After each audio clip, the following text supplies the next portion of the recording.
इस हवाले से मैं कम्प्लीटली अनअवेयर हूँ। गुलाम हैदर ने मुझसे अभी तक ऐसी कोई बात नहीं की है। साक्षी जो है वो अच्छी लड़की है, वो बड़ा अच्छा काम करती है, उसको अप्रिशिएट करते हैं। उन्होंने कोई इनिशिएट लिया है तो उससे भी मैं बड़ा बेखबर हूँ और बाखबर नहीं हूँ उससे, मुझे इस बारे में इल्म नहीं है। अगर कोई केस दाखिल हुआ है तो मैं साक्षी को कहूँगा वो मुझे ज़रूर उसके डॉक्यूमेंट्स दे और उसको चेक करते हैं, लेकिन मेरे इल्म में ऐसी बात नहीं है। नहीं गुलाम हैदर ने मुझसे इस केस के बारे में डिस्कशन की है कि मैंने केस फाइल किया है या कोई हायर किया है वकील, ऐसा कुछ भी नहीं है। यहाँ तक अभी तक मुझे इस बारे में मालूम है। तो उन सबको दोस्तों को यकीन रखना चाहिए, एतमाद करना चाहिए। सही सिमत में केस चल रहा है, आपके एहसासात को, आपके सेंटिमेंट्स को कभी भी ठोस नहीं पहुँचने देंगे। बाकी सीमा जो है ये लॉन्च होगी ज़रूर पॉलिटिक्स में। सीमा का मुस्तकबिल जो है वो हिंदुस्तान की जेल में है। सेक्शन 14 फॉरेन एक्ट के तहत वो जेल में होगी। हिंदुस्तान की अदालत ज़रूर उसको सज़ा देगी, जेल में होगी। प्रामा फेसा केस है, वो कभी भी किसी भी सूरत में वो हिंदुस्तान की अदालत उसको ऐसे आंख बंद करके जो है अक्यूज नहीं कर सकती। उसका मुस्तकबिल जेल में है। बाकी जो बच्चे हैं, बच्चों का जो मुस्तकबिल है वो पाकिस्तान में है। गुलाम हैदर के साथ गुलाम हैदर को मिलेंगे। इन्वेस्टिगेशन मैटर होता है, उसकी लिमिट्स होती हैं। जो मैटर सब जुडाइस होता है उसकी भी कुछ लिमिट्स होती हैं। इदारे पता नहीं वहाँ पर क्या कर रहे हैं। एक अक्यूज पर्सन एक इन्वॉल्व है जिस पर ये है कि जासूस है, किसी मुल्क की दहशतगर्द भी हो सकती है, किसी और मुल्क की, उसको नेशनल मीडिया पर कवरेज दी जाती है, उसको प्रोटोकॉल दिया जाता है, उसको फिल्म इंडस्ट्री से ऑफ़र की जाती है, टीवी चैनल पर ऑफ़र की जाती है। अजीबोगरीब तमाशा लगा हुआ है। वो सीमा हैदर ने ये शर्त रखी कि मैं तुमसे शादी करूँगी लेकिन तुम्हें पहली बीवी को तलाक देनी पड़ेगी। इस प्रपोज़ल पर गुलाम हैदर ने अमल करते हुए, क्योंकि सीमा ने काफ़ी प्रेशराइज़ किया गुलाम हैदर को कि मैं शादी तब तक नहीं करूँगी जब तक तुमने पहली बीवी को तलाक नहीं दी। फिर गुलाम हैदर ने पहली बीवी को तलाक दी सीमा के कहने पर। ये है। बाकी बच्चे जो हैं अब तक गुलाम हैदर के घर में मौजूद हैं। गुलाम हैदर के जो वालिद हैं अमीर जान साहब उसके पास मौजूद हैं। वो उनकी सारी कफ़ालत जो है बच्चों की वो गुलाम हैदर साहब के वालिद साहब कहते हैं। बाकी उसकी जो पहली बीवी है उसकी जो तलाक हुई, उसका जो घर ख़राब हुआ वो सीमा हैदर की वजह से हुआ। सीमा हैदर नहीं तलाक दिलाई। उसमें एक सवाल ये वहाँ पैदा होता है कि जो मुख्तलिफ एजेंसीज़ है उसमें तहकीकात उसके खिलाफ जारी है, लेकिन उसके बावजूद जब पाकिस्तान और इंडिया का क्रिकेट मैच होता है या वैसे भी, तो वहाँ के टीवी चैनल भी उसको स्क्रीन पर बिठा के पाकिस्तान के खिलाफ ऐसे ऐसे अल्फाज जो है वो बुलाने की कोशिश कर रहे होते हैं जो कि अखलाकी तौर पर भी जेब नहीं देता। तो क्या अब भारत के का म्यार या स्टैंडर्ड ये रह गया कि किसी अंडर ट्रायल मुल्ज़िमा से बिठा के वो पाकिस्तान के खिलाफ इस तरह की बात करें? देखिए, हिंदुस्तान की मीडिया तो पहले ही दुनिया में एक सवाल या निशान है। वो बड़ी अजीबो गरीब खबरें वो दिखाते हैं। तो उससे अच्छा तो हिंदुस्तान के जो यूट्यूबर्स हैं वो बड़ा अच्छा काम करते हैं। गलत करते हैं बड़ा। एक अंडर ट्रायल जो अक्यूज़ पर्सन है उसको मीडिया पर, नेशनल मीडिया पर ला के मुख्तलिफ़ तरीके के सवालात जो है वो देकर और एक सॉवरेन कंट्री के अगेंस्ट जो है कुछ ऐसे कलमात अनाउंस कराने के लिए, प्रोनाउंस कराने के लिए वो ये कोशिश करते हैं जिससे हम यकीनन पाकिस्तानियों के दिल ज़रूर दुखता है, दिल आज़ारी होती है। ये नहीं करना चाहिए क्योंकि जो लिमिट्स होती हैं, जो इन्वेस्टिगेटेड मैटर होता है, अंडर इन्वेस्टिगेशन मैटर होता है, उसकी लिमिट्स होती हैं। जो मैटर सब जुडाइस होता है उसकी भी कुछ लिमिट्स होती हैं। इदारे पता नहीं वहाँ पर क्या कर रहे हैं। एक अक्यूज़ पर्सन एक इन्वॉल्व है जिस पर यह है कि जासूस है, किसी मुल्क की दहशतगर्द भी हो सकती है, किसी और मुल्क की, उसको नेशनल मीडिया पर कवरेज दी जाती है, उसको प्रोटोकॉल दिया जाता है, उसको फिल्म इंडस्ट्री से ऑफ़र की जाती है, टीवी चैनल पर ऑफ़र की जाती है। अजीबोगरीब तमाशा लगा हुआ है। वो मुझे तो समझ में नहीं आ रहा कि ये क्या हो रहा है। ये स्टैंडर्ड जो है ना हिंदुस्तान के अदलिया का होना चाहिए, ना हिंदुस्तान के जो जितने भी इदारे हैं उनका होना चाहिए, ना ही हिंदुस्तान की जो मीडिया उनका होना चाहिए। सर, एक और सवाल है कि गुलाम हैदर के बच्चों को लेके पाकिस्तान भेजा जाए और गुलाम हैदर से उनकी बात कराई जाए। तो साक्षी हैं जो कि हमारे साथ लाइव में तकरीबन रोज़ाना साथ होती हैं, उनका ये दावा है कि गुलाम हैदर से उनकी बात हो चुकी है। गुलाम हैदर ने उनको डॉक्यूमेंट भेजे हैं और बच्चों को डिपोर्ट कराने के लिए यूपी की अदालत में उन्होंने बाकायदा पिटीशन भी फाइल कर दी है। तो गुलाम हैदर, चूँकि आप उनके वकील हैं, तो आपका कोई रब्ता हुआ हो कि आपसे कोई उन्होंने मुशावरत की हो, कंसर्न लिया हो कि ठीक है मैं वहाँ के वकीलों की खिदमत भी ले रहा हूँ, कोई ऐसी बात हुई है? अगर ये पिटीशन फाइल हो गई तो उसका कितना फ़ायदा हो सकता है? देखें, इस हवाले से मैं कम्प्लीटली अनअवेयर हूँ। गुलाम हैदर ने मुझसे अभी तक ऐसी कोई बात नहीं की है। साक्षी जो है वो अच्छी लड़की है, वो बड़ा अच्छा काम करती है, उसको अप्रिशिएट करते हैं। उन्होंने कोई इनिशिएट लिया है तो उससे भी मैं बड़ा बेखबर हूँ और बाखबर नहीं हूँ उससे, मुझे इस बारे में इल्म नहीं है।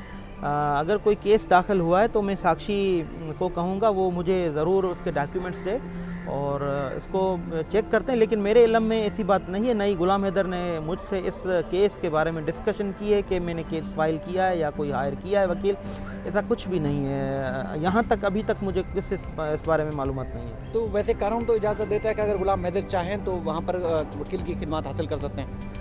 देखें, कानून इजाज़त तो देता है लेकिन उसकी इसमें थोड़ी कॉम्प्लिकेशंस हैं।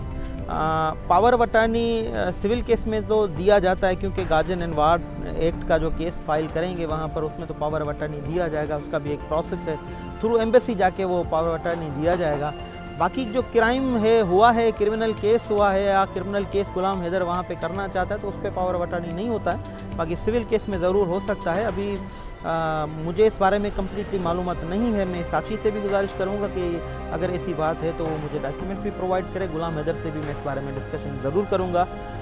मेरे इल्म में अब तक ऐसी बात नहीं है। सर, आप अक्सर इंटरव्यूज़ में बताते हैं, कुछ अर्सा पहले भी बताया कि आपका इस्लामाबाद इंडियन हाई कमीशन जाना है, पाकिस्तान की एम्बेसी में जाना है, तो क्या ऐसी रुकावट है कि आज तक आप जा नहीं पाए? क्या वजह है? क्योंकि लोग तो बड़ा इंतजार कर रहे हैं, आपको पता है। देखिए, वो हमने पहले भी आपको बताया था कि सडन डेमाइस हो गई थी, किसी का इंतकाल हो गया था गुलाम हैदर के घर में। और हम जो बेसिकली बलोच या हम सिंधी होते हैं, उनके घर में अगर किसी की मौत हो जाती है तो रसूमात हमारी जो है ना चलती हैं 3 दिन 7 दिन, उसके बाद जो है 40 दिन तक ये हमारी रसूमात चलती रहती है, लोग आते रहते हैं। तो वो लोग इसमें बिज़ी हैं, तो उसमें भी अभी काफ़ी टाइम हो चुका है। अनकरीब हमारा फिर जाने का प्लान होगा, हम डिस्क्लोज़ करेंगे, आप सबको बताएंगे। जल्द ही हम इंशाल्लाह वहाँ पे निकलेंगे, जाएंगे। सर, एक आखिरी सवाल ये है कि आप सीमा हैदर का मुस्तकबिल क्या देख रहे हैं, गुलाम हैदर के बच्चों का मुस्तकबिल क्या देख रहे हैं? एक और भी यहाँ कि यूपी की जो रियासत थी वहाँ पर इसने जो पनाह के लिए, असैलम के लिए एप्लीकेशन दी थी, कल हमें इंडिया के कुछ दोस्तों ने बताया कि वो इसकी रिजेक्ट हो गई है, इसको पनाह नहीं मिल सकती। तो उसका आप उस तनाजुर में क्या देख रहे हैं इसका मुस्तकबिल? देखिए, सीमा का मुस्तकबिल जो है वो हिंदुस्तान की जेल में है। सेक्शन 14 फॉरेन एक्ट के तहत वो जेल में होगी। हिंदुस्तान की अदालत ज़रूर उसको सज़ा देगी, जेल में होगी। प्रामा फेसा केस है, वो कभी भी किसी भी सूरत में वो हिंदुस्तान की अदालत उसको ऐसे आंख बंद करके जो है अक्यूट नहीं कर सकती है। उसका मुस्तकबिल जेल में है। बाकी जो बच्चे हैं, बच्चों का जो मुस्तकबिल है वो पाकिस्तान में है, गुलाम हैदर के साथ है, गुलाम हैदर को मिलेंगे।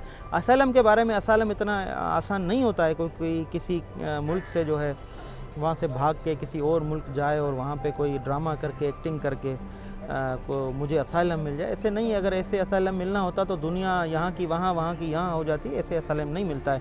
इसका जो असाइलम के लिए एप्लीकेशन जो रिजेक्ट हुई है वो सही हुई है। मैं अप्रिशिएट करता हूँ उस अदालत को। सर, आपका एक तो बहुत शुक्रिया। पाकिस्तान को छोड़ें, इंडिया में मेरा नहीं ख्याल कि कोई ऐसा इलाका हो जिनके सेंटीमेंट इस केस से ना जुड़े हों। आपको हमेशा अप्रिशिएट करते हैं, कमेंट्स में भी आप देखते हैं, हमें लाइव में लोग ज्वाइन करते हैं और वो उनकी ये कोशिश है कि ये मामला जल्द से जल्द निपटाया जाना चाहिए, इसमें ताख़ीर नहीं होना चाहिए। अच्छा, कुछ लोग कहते हैं जी भारत में चूँकि इंतखाबात होने हैं तो इसको वहाँ इस्तेमाल किया जाएगा। ये भारतीय भी कहते हैं, पाकिस्तानी भी जो लोग हैं वो भी कहते हैं। तो क्या इसको जो डिपोर्ट किया जाएगा, अगर उसकी जगह वहाँ नहीं बनती तो क्या इलेक्शन हो जाएंगे, वहाँ पाकिस्तान के ऊपर इल्ज़ाम लगाए जाएंगे, फिर ही इसको डिपोर्ट किया जाएगा? सबसे पहले तो जितने भी सेंटीमेंट्स जुड़े हुए हैं, जिन लोगों के एहसासात जुड़े हुए हैं, मैं उनके एहसासात की कदर करता हूँ। मुझे बड़ी उनकी कदर है, बड़ी फ़िक्र है। बड़ी फ़िक्र की कदर की निगाह से उनके सेंटीमेंट्स, एहसासात को हम देखते हैं। उनके एहसासात को देखते हुए हम इस केस को आगे बढ़ के देख रहे हैं, चल रहे हैं। तो उन सबको, दोस्तों को यकीन रखना चाहिए, एतमाद करना चाहिए। सही सिमत में केस चल रहा है। आपके एहसासात को, आपके सेंटीमेंट्स को कभी भी ठोस नहीं पहुंचने देंगे। बाकी सीमा जो है ये लॉन्च होगी ज़रूर पॉलिटिक्स में। इसको ज़रूर, मैं किसी सियासी तंजीम का नाम तो वहाँ की नहीं लेना चाहूँगा, लेकिन इसको लॉन्च करेंगे। ये प्री प्लान एक साजिश है जिसके जो है ये लॉन्च होगी। ये प्री प्लान जो साजिश है ये एक तो इंडिया की फिल्म इंडस्ट्री है, उनके लिए लॉन्च की गई है, और हिंदुस्तान की जो पॉलिटिक्स है उसके लिए लॉन्च की गई है। और हिंदुस्तान का जो भी धर्म है, धर्म में कुछ लोग हैं वो भी इसको थोड़ा यूटिलाइज़ करेंगे। तो ये वजह है। इलेक्शन तक हो सकता है इसको मकासद अपने पूरे करके फिर हो सकता है इसको डिपोर्ट किया जाए। सर, मुझे एक अचानक सवाल याद आ गया कि गुलाम हैदर की पहली बीवी और बच्चे कहाँ हैं? उससे मुताल्लिक, क्योंकि देखिए अब वो खुद शायद इन बातों के जवाब ना दे पाते हों, क्योंकि आपको पूरी बारीकी से पूरे मामलात का पता है। तो लोग जब सीमा से सवाल होता है तो सीमा सबसे पहले ये कहती है जी उनको तो बेच दिया, उनको घर से निकाल दिया था, उनका कोई नहीं है। तो उसके ऊपर आप क्या जानते हैं उनको, चूँकि आपके बड़ा गहरा ताल्लुक भी है इस मामले में? देखिए, मैं बड़ा गहराई से ये मामला जानता हूँ। सीमा यही कहती है कि गुलाम हैदर ने अपनी पहली बीवी को निकाल दिया, बच्चों को बेच दिया। ये सरासर झूठ बोलती है, ऐसा बिल्कुल भी नहीं है।